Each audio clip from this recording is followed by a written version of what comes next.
To not dwell on minor details, I'm going to try my best to tell you my story in the shortest and easiest to memorize manner. That's me, Nick Carraway, a young, dashing, well off young man who moved from the Midwest to New York back in 1922 in hopes that I would settle somewhat of a stable business to make a living for myself.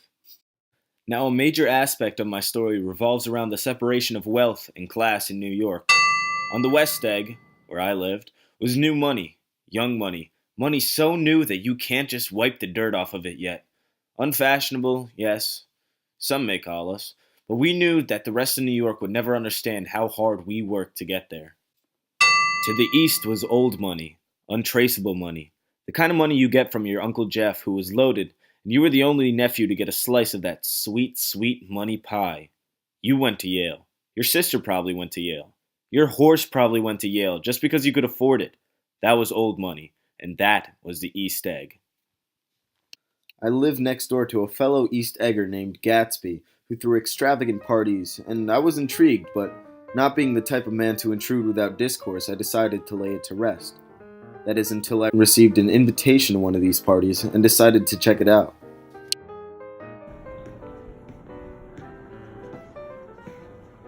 I finally sat down with Gatsby at his party as he explained what was, at the time, his life story. As I later found out, it was bogus. One day I caught Gatsby staring out into the distance at the East Egg. A bright light shined on the horizon that he stared at for about an hour. I later found out that that same light represented Daisy, Gatsby's long-lost love who lived on the East Egg. You see, Gatsby wasn't throwing these parties to be frivolous and climb the social ladder on purpose. He was just obsessed with Daisy, and threw the parties in hope that she'd wisen up and come to one.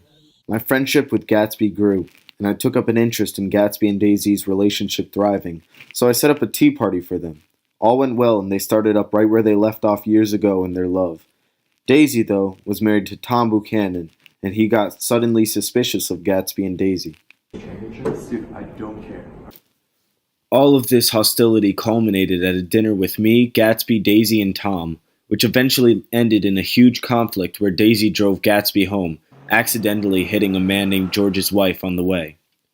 Although Daisy was driving, Gatsby took the fall and claimed that he hit George's wife, to which George took fatal revenge and shot Gatsby as he was taking a swim the next day.